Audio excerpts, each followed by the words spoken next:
evening and welcome to the December 3rd meeting of the Board of Selectmen. If everybody would rise to the Pledge of Allegiance. Pledge allegiance to the flag of the United States of America and to the republic for which it stands, one nation, under God, indivisible, with liberty and justice for all. Good evening and welcome. We have no public hearings tonight. Any announcements? Dwayne, anything? I don't. I think I did, but I don't. David? I can't top that. Gary? Excuse me, I went to the last Old Home Days committee meeting, and they're restructuring who they are going to be as far as the chair and, you know, secretary and treasurer and stuff like that.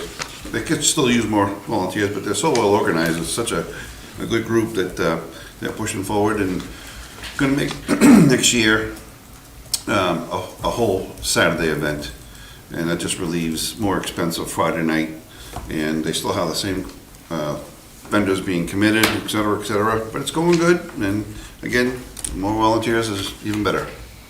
Good. Parade out, David, Gary? I'm sorry? Is the parade out completely Yeah. in the picture? Yes. Okay. We do have a couple of appointments tonight. Any additions or deletions to the agenda? I don't think we have a problem.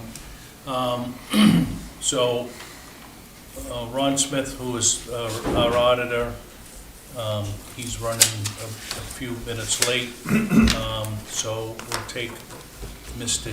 Gilpatrick, who is our CEO, for an update.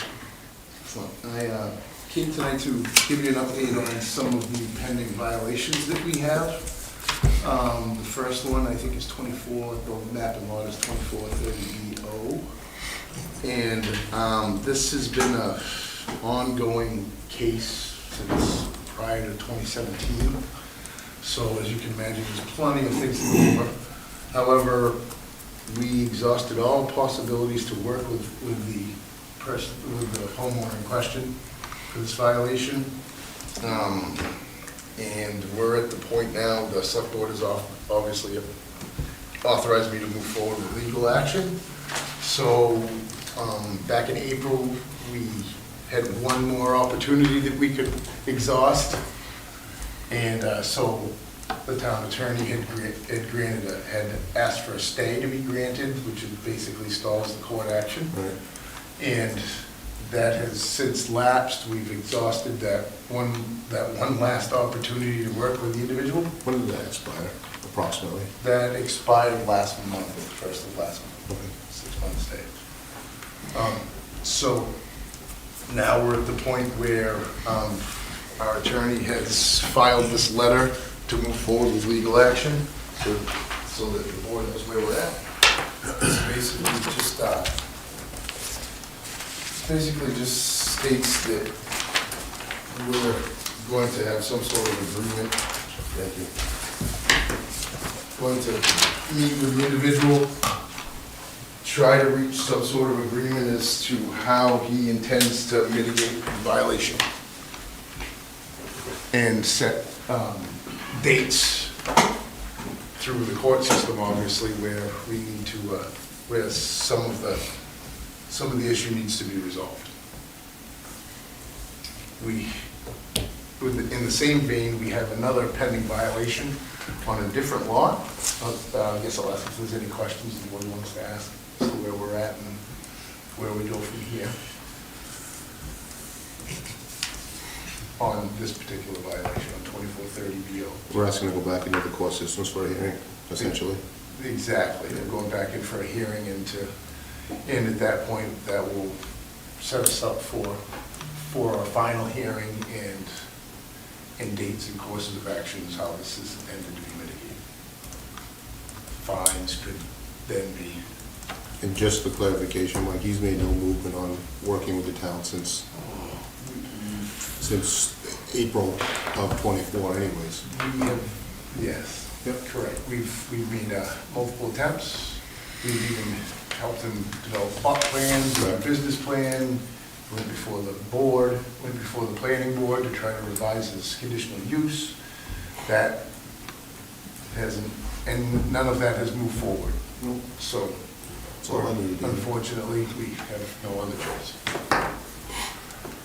Given the amount of time, I mean, this didn't happen last year, I think it said this started in 2016, 2017. 2017, I think, was the last judgment against this individual. It wasn't even the beginning of the violation. Right. I mean,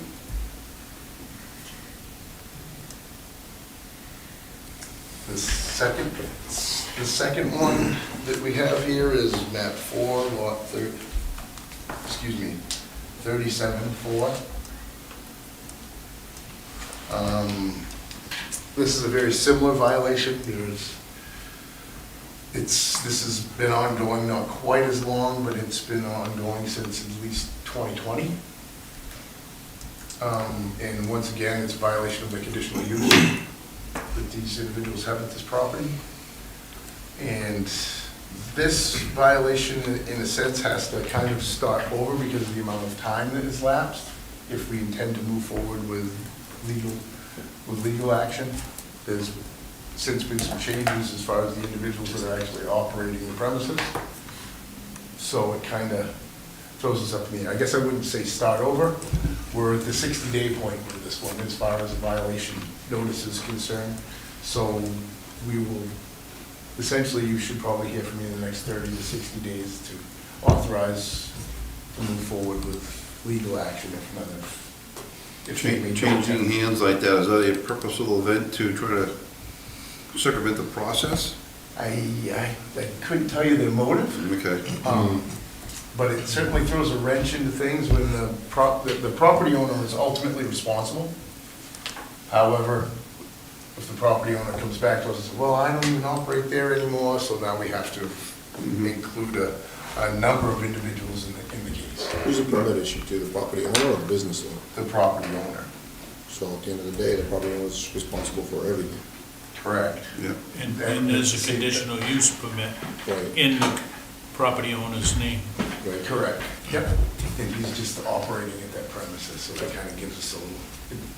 What it does is it creates a gray area, and I do my very best to try to mitigate those gray areas because creates a loophole at the same time. So It's a nod in the court system. exactly. Let's try to get it so that there's no questions by the time we end up in court. Right. On a straight road when you go to pull. Exactly. And it looked like this particular property, meaning 37-4, had made some progress from the road. It appears it's made some progress. However, anytime I enter the premises, I've seen that maybe some of the violation that was out front has since moved to the rear of the building. So, that once again. Doesn't look like there's as many at the Correct. rear though. Correct, What yeah, the there's laws- been some progress, but it's still a long way from where it needs to be to comply with the conditional use. Does that permit allow for inspections by the town? Not on like an annual basis, you mean, or something Yeah. that? No, we don't, that's probably something that we should Consider. move forward with. You know, Isn't that done with the dealer plates and whatnot? The state Doesn't does- the state the does a- state do it? The state does an inspection as well Yeah. when the license is renewed, however, Two different interests, though. Two It very is. different interests. However, I do have the ability, anytime that I believe that there is a violation going on at the property, I'm authorized to enter the premises.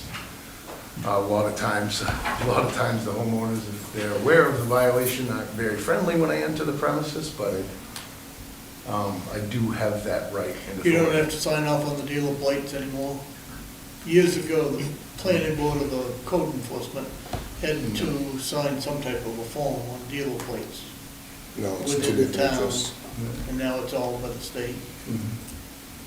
Correct. Questions? think you're on the right track with the second one.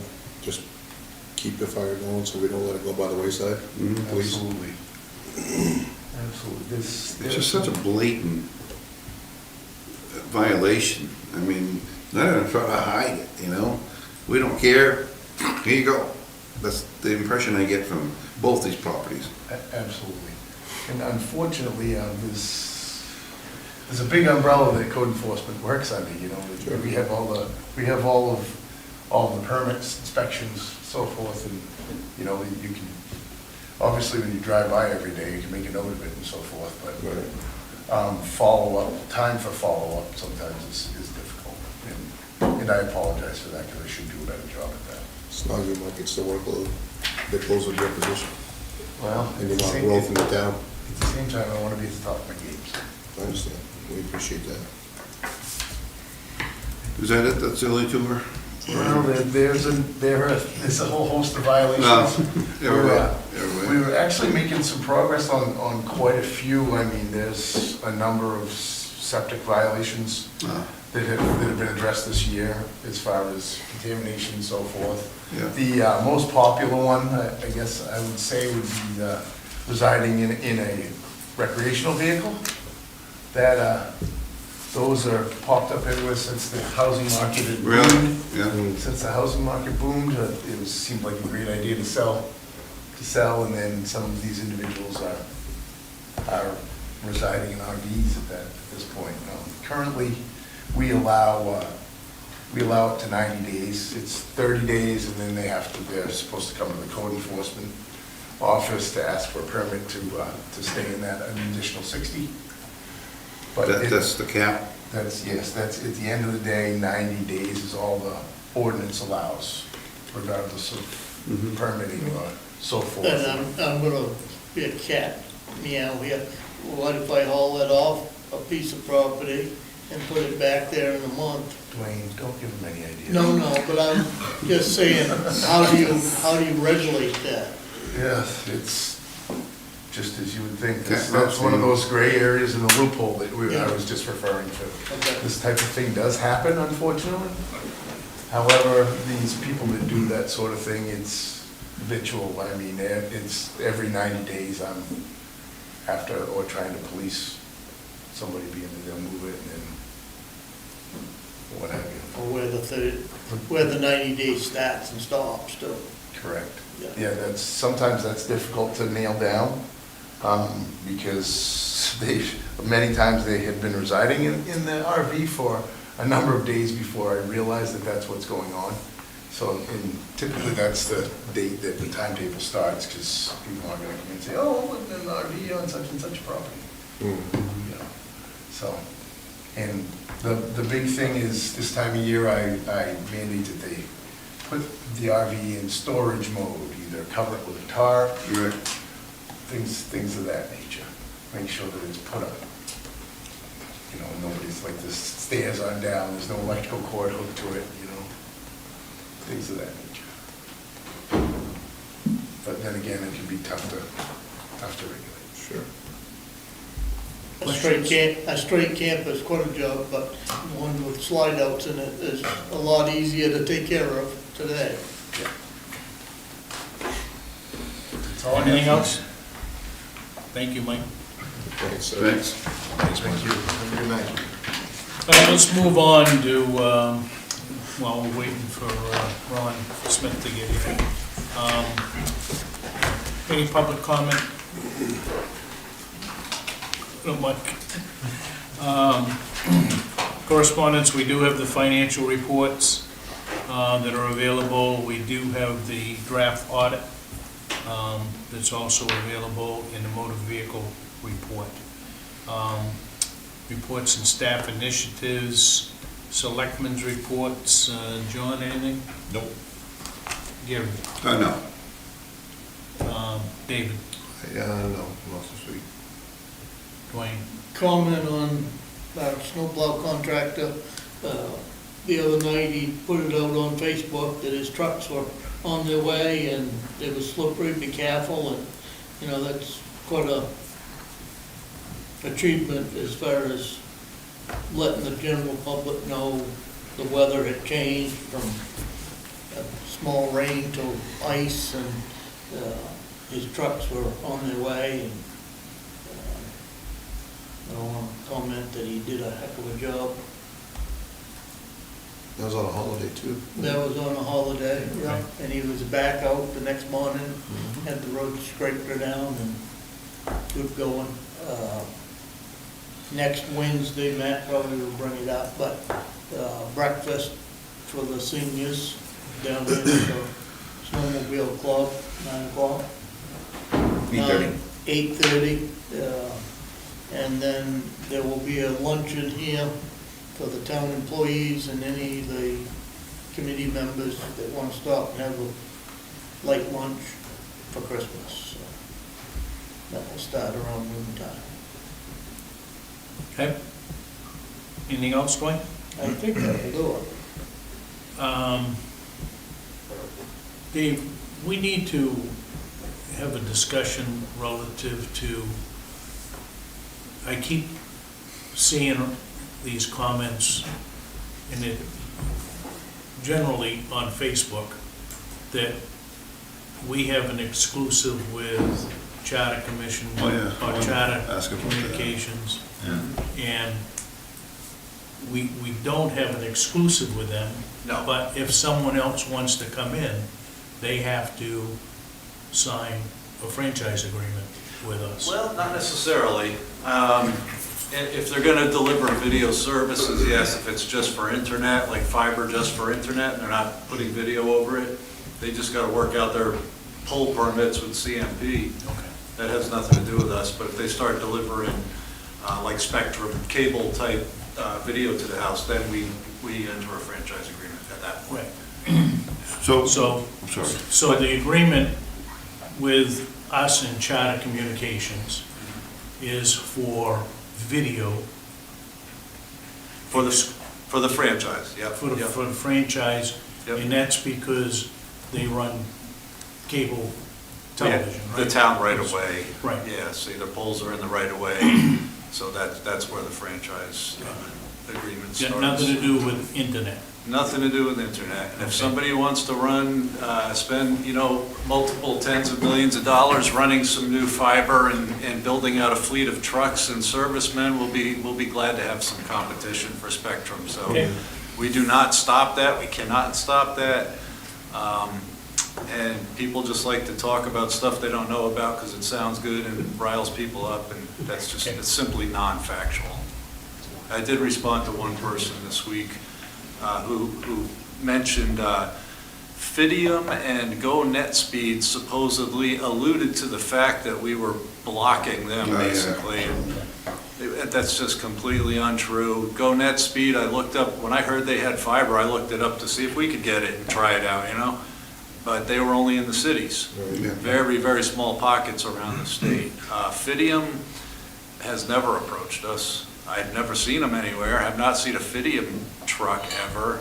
I don't know anything about them. Those companies are gonna stay where the population is, and they're gonna spend all that money to come out into rural areas. No, and me and Matt met with GWI, Great Western. The guy came in, he was gung-ho, he wanted to get fiber in all the local towns here. He had federal grants and state grants and everything else he was going to work on if he could get all the towns to sign an agreement that said we'd be interested. So we did, right?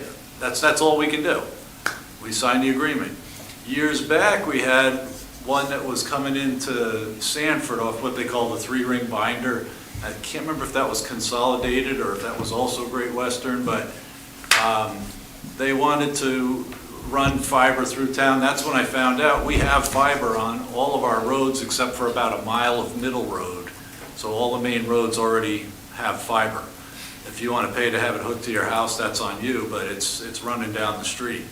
And most of us do coax because that's a free hookup if you're within 200 feet, right? When all was said and done, they wanted us to invest multiple millions, tens of millions of dollars to run new fiber so that they could deliver service. And that was when the 10-town group was meeting here back when. And I just, alls I said to them was, we have fiber in Waterboro everywhere.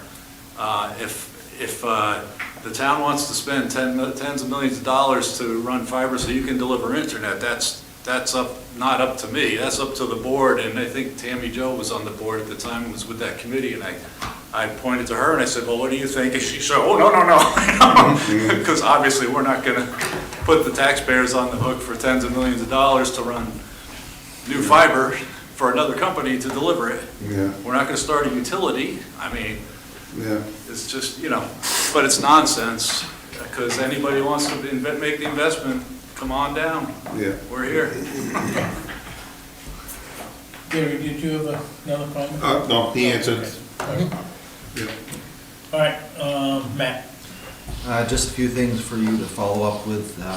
From the previous meeting, I met with John Bakari, talked to him about the wellhead protection. It has not been completed yet, however, he indicated that it's only going to be impacting one small parcel, but they are going to be working on it. I did send a letter off of communicating our concerns regarding the YCSO contract, to the sheriff's office, and a letter, a copy has been provided for you for your reference tonight. If you haven't heard already, I think I talked to several of you, but passed on, but our attorney Natalie Burns has announced her retirement. Ben McCall will take over, and I'm thinking that we'll invite Ben to come down in January just for a few minutes to meet and greet. Maybe the second meeting in January. Wednesday, December 11th, Alpha's hosting a meeting with the budget, regarding the budget with RSU 57 administration. I know Chairman Abbott has indicated that he's planning to attend. I think Selectman Fecto as well. I don't think anybody else is, and we'll have Laura post it just in case. I probably will. Okay, so just let me know and I'll pass on the numbers to them to make sure they have enough. What's the date on that? Next Wednesday, the 11th, at 3 o'clock. Where? Alfred Town Hall. Up the town. Selectman Woodson's already talked about the breakfast next Wednesday and the staff luncheon next Wednesday at noon as well. FY '26 budget preps continue. Our first meeting is scheduled with the budget committee for January 6th. Again, we've also asked all departments not to add any new expenses unless contractually required. We had a productive meeting with Owens, just FYI, at Sebago Tech last week, I believe it was. We have some more scoping and more work to do, but we're hoping to have a plan to meet with the planning board in February is the goal regarding Public Works Garage. And I've already talked to Laura Fish briefly, but start the conversations and solicit proposals from financing from local institutions for the garage soon. And a couple other updates. MAFAC, Massachusetts Area Youth Football, they needed a home to do some winter off-season weightlifting. So I've tentatively offered them the basement at the old side of Town Hall. They have their own insurance, they'll put us on as a rider, but they're bringing their own equipment. We're going to clean that up a little bit for them, and we're putting the emergency exit light up, or sign up for them. But the school won't let them use the facilities there anymore, so we'd love to have them. That's unbelievable. Repeat that, the school won't let them, I'm sorry. Yeah. The school won't let them use their facility? Yep, that's exactly right. Please. I've heard that, I have not talked to him, but just want to pass it on. I'll share the post to Dave Lowe. He can post it on social media as well. But one of our employees out of the transfer station received a kind of a warm little gift this past week from one of the residents that, she's 75 years old and looks forward to going to the transfer station, and because he's kind and friendly, and that he's always got a smile on his face. But so special thanks to Cam Landry for all his hard work. That's all I got. Any questions? Fire truck. It's coming along well. The skid unit actually is due to be here Thursday morning. So the truck actually will go back to Messer for some additional work. I believe our roll-off truck may be available Thursday this week. Good. So if all goes well, we have a meeting tomorrow morning to hopefully wrap up some ARPA and to finalize that so that we can put that to bed. Good. Roof on the building, That's part of it, yes. okay. Yeah. I'm just, That will be, I'm trying that'll be to, spring, but stuff it's, that you've talked to me yeah. about in the last 2 weeks here. so the roof, we'll commit that as well, but that's for the spring now. Okay. Anything else? That's it. Let's jump back. Mr. Ron Smith. Sorry I'm late. No problem. My voice is going as long as I can. Obligate that ARPA fund fast. So, fast. So, Ron Smith, principal with RHR Smith and Company. We do like all government in the state of Maine, like everything. So we do 2/3 of all the municipalities, schools, like all the counties, so we know a lot about who you are and what you are. We've grown from 38 to 84 professionals. I feel every bit of it in the past 14 months, so it's a crazy world out there. It really, truly is. So there's not many of us left, so for many reasons. But I'm here to present your audit for 6/30/24. And the fact that I'm here in December as opposed to January or February in some of the past years ought to tell you that that's a good sign right now as far as the transition for the audit and really kind of the process and how it went this year, which was smooth. So I'll certainly start by saying that. Kudos off to your people, for helping, out with that process. I think adjustments got made here, and certainly, it certainly showed in the audit process this year. Financially, bottom line is, I'm not going to hit 90 pages of this document. I'm just going to fly through the highlights of it. Your fund balance on 6/30/24 was about $4.7 million, up from about 3.8 the year before, about $800,000. Largely in part to your revenues came in over $800,000 more than what you expected. That was largely in part 75% to excise tax fees coming in better than what you guys estimated, recreation fees coming in better than what you guys estimated, and public safety fees coming in for what better than you estimated. And I believe that was almost $600,000 just between those three categories themselves right there.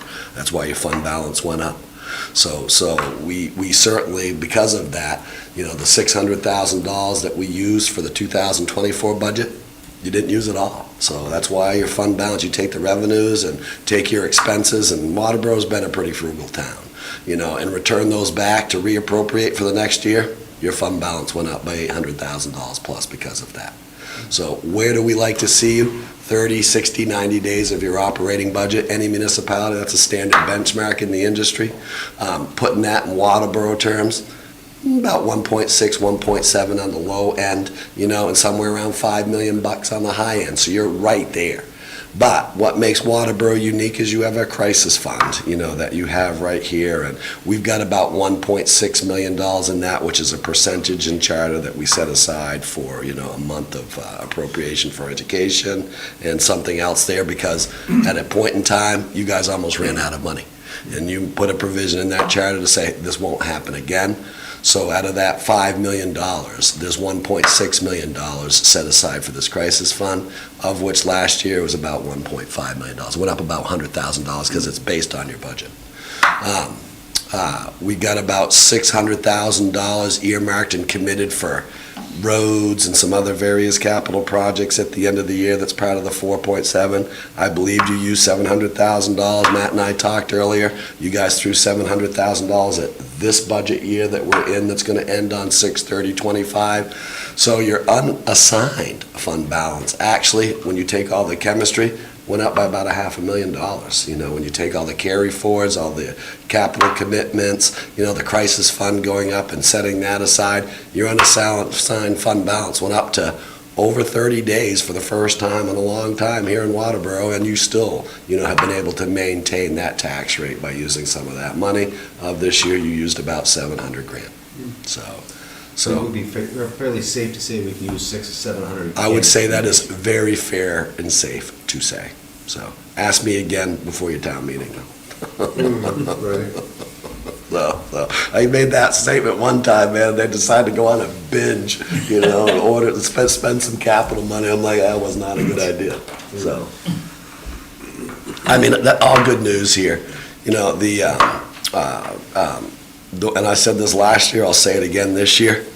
if there's one area Waterboro's light in, and you've got like $78,000 some change, sitting in a capital reserve account, plus like a little over 400 grand, sitting in a couple dedicated accounts for roads and equipment and things like that, that's an area you're still light in, I feel, still light in. We got a new presidential administration coming in. There's this Build Back America package that was passed back in the fall. Our state got $2.5 billion. I'm not sure what our state now is going to do with $2.5 billion, and I'm not sure that the regulations will change. I know that they're still going through the ARPA funds that have been, basically over the next month, need to be obligated or spent, so I think once those are depleted and obligated, now it's on to the Build Back America package, and I'll be interested to see if there's any, congressional, amendments, to this money on how it's be spent. But this money was supposed to go towards infrastructure, and certainly that's an area of need in Waterboro, and I'd argue every other municipality in this entire state of Maine, roads in particular. So certainly you've put yourself in a good position of that, but I would still say you're light in that area, with capital. And if there's one thing I would focus on is moving some money in that direction still. And I tell that to a lot of people, so probably over half the municipalities that I do. And so I put a number on that, about 110, so. We're at 78-ish. You got 78 in the capital reserve, but you got some dedicated money for roads and some equipments, out of that committed fund of your $4.7 million. That was about, I'm going to say it was a little north of 250, actually probably about $300,000, I would say, between those two. Yep. So I can tell you exactly how much if you want to know, Dave. Nope, I'm good. I just wanted to ballpark, you said Yep. 78-ish. Yeah, that's the cap. Take that one to the bank, but you got some more money in other various dedications for reserves, roads and equipment, I know are the two. Gotcha. So, on top of that.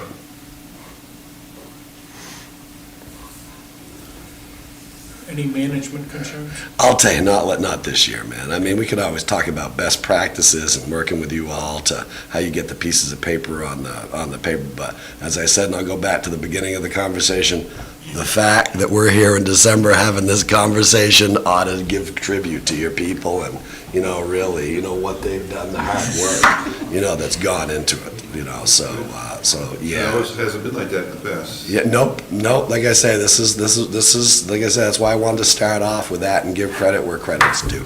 Yeah, So, Absolutely. yep. What do you recommend Nice to hear. as far as, we're gonna borrow some money on this new public works? How far out would you borrow? How far out would I Yeah. borrow? Well, I think the first question is, 15 or 20. so here's the first question. When would I borrow would be Yeah. the first question. Yeah. And may I suggest you wait? Okay, so let me give you that piece of advice first, okay? So I know their interest rates just dropped by a quarter basis point, I don't know, a month ago, okay? I think they're gonna drop again, all right? I'm sure of that. Well, we So, won't do this before June. yeah, anyway. so you won't do it before June? I would say probably the best time to wait as they start revealing what this Build Back America package is gonna look. I'm assuming if you're gonna borrow, I'm connecting that to something capital of nature, for sure, and maybe a buffet of capital things. So what I would suggest is sometime probably in March or April, you're gonna start seeing what it's gonna look like, what this Build Back America is and the money that the state's gonna have to release into infrastructure, to the locals, counties, Yeah. schools, municipalities. And more importantly, you're gonna see what interest rates are too. So, yeah, you'll see. I'd say sometime, probably right around that same time frame, March, April, I think that the interest rates will get reset again, for sure. So, don't borrow now. Right. Don't borrow now, so, don't. Any other questions? You guys? No? All good? Oh, the audit? Amber, any questions, or Is it- Laura? But Yeah. big thank you. Anything that these young ladies can do to help? No, I think it's more of, did John ever answer the ARPA stuff, all that? Where are you guys at with that? I've seen a couple of emails flying back and forth. I'm like, He hey, I'm worked- going there tonight, you need me? And he thought you were all set. He said to wait until, to make any adjustments in this fiscal year. Okay, there you go. Okay, So, good. And she was still waiting for an answer. Yeah, with. Transfers, Yep, with the due to. before she can move on with the Send me an email reconciliations. tomorrow. Okay. You won't be waiting long, Okay. so. Okay, Thank you. well, Right. thank you very much. You guys all take care, be well. Thank Thank you. you. Take care. Good to meet you. Yes, one question. I gotta go, see you. Catch him before he leaves. I can remember all that stuff. Busy man. Yeah, and everybody does have a draft copy in their packet, so if you have any questions or comment, I would suggest if you, what he was just talking about, if you go to Schedule E, you'll see the fund balance increase. So, and that's typically of what I go to when I have any questions. Okay, anything else? Okay, let's move on. Make a motion to approve the minutes of November 19th. No. Slow down. Wait. Let's go. Oh, we got. 9A. I'm sorry. Discuss a vote to sign the abatement for map 5, lot 47. This is the, unfortunately, the property that had the building or house moved off from the foundation, and I think what we're dealing with here is they removed the building as of 4/1/23. So, we're not abating everything, but we're taking the building off. So, that's right. Yeah. I'll make a motion that we vote I'll make the motion that we sign the abatement for map 5, lot 047. Okay? Second that. Any questions? All those in favor? Opposed? Thank you. Okay, old business, we have none. Discuss vote to accept the minutes of the November 19th meeting. I'll make that motion. We'll wait for it. I'll second that. Any discussion? All those in favor? Pending decisions, I think you're all set with week's action list. Discussion of agenda items. Why don't we, have Laura and Amber come back in and talk about, we either need to do it the next meeting or the first meeting in January to talk about the condition of the budget for 2025. For where we're at currently. Yeah. Can we do it, so Amber's on vacation from December 17th for a couple, she's a week and a half just after Christmas, out of town, so can we shoot for January? Yeah, that's fine. I just think we need to just brush up on it so that everybody's aware. Can we get, and it was awful handy, once a month, a rundown of the budget and what we've spent, our percentage and. You don't get those now? It's in the, It's in the Oh, it's share in- folder. it's in- Yes. Okay. do you want a copy? I would love to have a So, copy well, so that I can because study it. actually Laura Lowe runs them and saves them to that Okay. file. She Yeah. could print one off for you. Yeah, put it in my package. Okay. Sometimes I get in there, and sometimes I can't, so, Okay. I'm sorry. I'm sorry, Dwayne, once a month? Yeah, just so that I can see where we are and what, Okay? And then, for looking ahead, workshop with Victor, historical? Yes. Next meeting? Maybe looking ahead, so maybe we can do January? Yeah, I think we want to keep the the next meeting is shortened. It's gonna be what, the 17th? So, That's something that we wanna do fairly soon, because we need to put that into the budget too. right. Who else Not were that we the gonna first of the use, year soon enough. do a workshop with?